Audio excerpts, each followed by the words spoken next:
Korps Garda Revolusi Iran bilang mereka siap untuk setidaknya perang skala penuh intensitas tinggi selama 6 bulan dengan kecepatan saat ini. Iran klaim rudal yang telah digunakan sejauh ini sebagian besar termasuk generasi pertama dan kedua produksi tahun 2012. Dan Iran bahkan belum menggunakan rudal yang telah diproduksi selama 10 tahun terakhir yang telah meningkat beberapa kali lipat.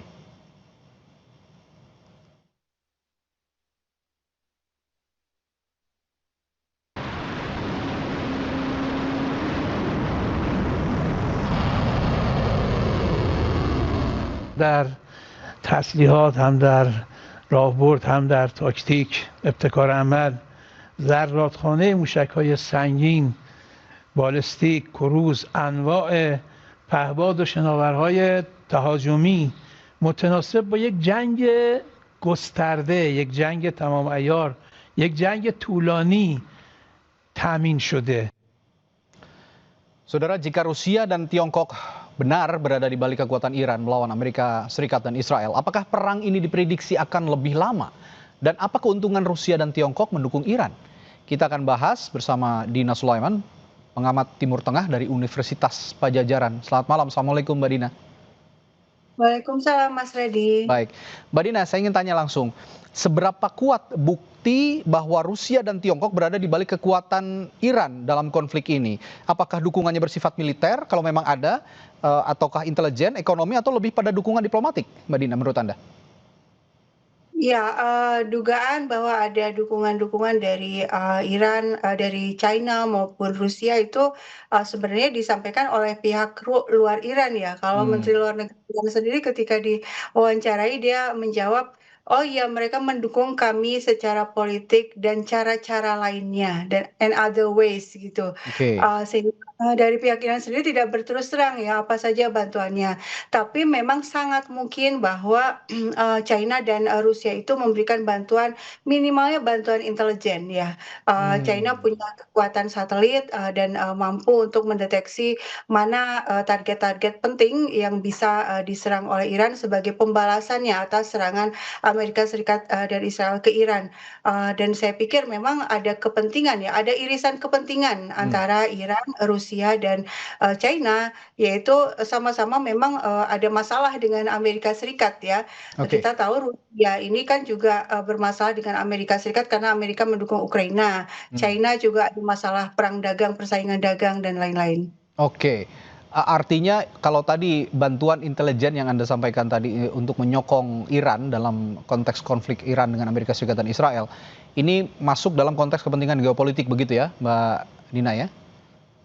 Iya betul, ya Oke. karena memang kalau sampai misalnya Amerika Serikat berhasil mengalahkan Iran, artinya kan hegemoni China dan Rusia di kawasan akan jauh berkurang ya.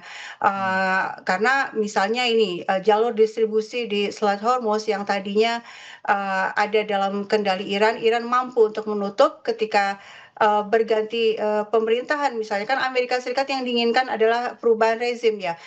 Dia ingin ada pemerintahan baru yang sangat pro Amerika. Oke. Nah, kalau itu terjadi tentu China juga terancam juga ya.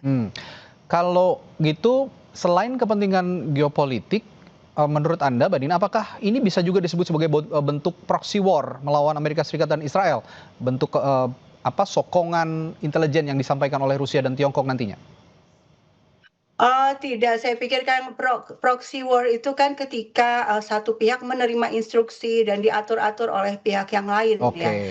Sementara Iran ini kan tidak mendapatkan instruksi dari siapapun. Ini adalah kebijakannya sendiri sejak 1979 untuk memberikan bantuan kepada Palestina, perjuangan bersenjata Palestina, dan itulah sebabnya Amerika Serikat dan Israel betul-betul berusaha agar pemerintahan Islam Iran yang saat ini berkuasa di Iran itu tumbang. Mereka melakukan sangat banyak upaya ya, baik itu destabilisasi, memprovokasi demo-demo di dalam negeri supaya menggulingkan pemerintahnya sendiri, juga aksi-aksi serangan proksi, dan sekarang ini memang ini ya yang paling ekstrim ya, betul-betul menyerang secara langsung dan bahkan membunuh pemimpin Iran.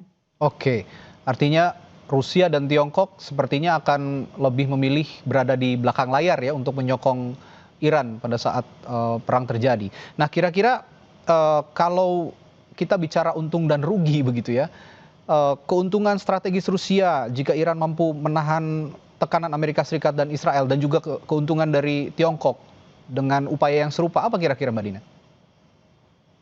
Ya, pada akhirnya ketika Amerika Serikat hegemoninya jauh berkurang di kawasan ya, kita bisa bayangkan saat ini kan yang dilakukan oleh Iran kan menyerang pangkalan-pangkalan militer Amerika Serikat di Timur Tengah. Nah, kalau itu betul-betul disfungsi tidak lagi bisa digunakan oleh Amerika Serikat kan otomatis power Amerika Serikat di kawasan akan jauh berkurang dan bahkan terancam keluar dari Timur Tengah. Nah, seandainya itu terjadi, berarti kalau kita lihat dari kacamata global, dominasi Amerika Serikat, power Amerika Serikat di dunia juga akan jauh berkurang. Nah, buat Rusia ini sangat menguntungkan karena artinya ancaman terhadap Rusia juga berkurang. Karena Ukraina, kita tahu Ukraina kan pendukung utamanya Amerika Serikat, sehingga buat Rusia kalau memang Amerika Serikat ini betul-betul terusir dari Timur Tengah dalam arti bukannya jauh berkurang, ya tentu Rusia akan happy ya, karena dia bisa menghadapi Ukraina dengan lebih fokus lagi. Kalau gitu, terakhir, kalau memang Iran mendapat dukungan dari Rusia dan Tiongkok meskipun dari belakang layar, apakah ini berarti konflik di Iran ini akan berpotensi berlangsung lebih lama seperti yang Iran klaim juga bisa kami ladeni selama 6 bulan ke depan katanya?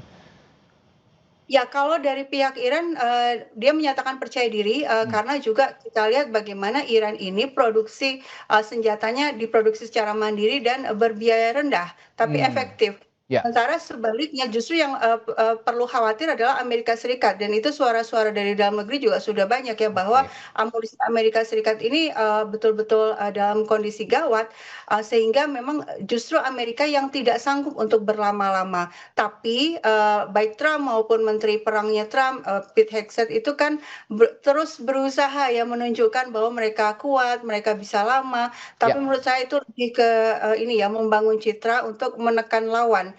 Tapi sayangnya saat ini kita melihat bahwa Iran tidak bisa ditakut-takuti lagi ya, karena situasinya juga buat Iran, kalau dari sisi militer itu dia lebih untung, lebih unggul. Cuma memang kita lihat bagaimana rakyat Iran dibombardir terus ya oleh Amerika Serikat yang dia tidak peduli bahwa itu adalah target-target sipil. Saya pikir ini yang menjadi tragedi juga ya. Menlu Iran Araghchi juga mengatakan ya, percuma saja kita bernegosiasi, toh pada saat sebelumnya negosiasi juga kita tetap digempur, katanya begitu. Baik, terima kasih analisisnya Mbak Dina Sulaiman, analis Timur Tengah dari Universitas Padjadjaran, telah berbagi perspektifnya di Sapa Indonesia Malam. Selamat malam, Assalamualaikum, sampai jumpa lagi.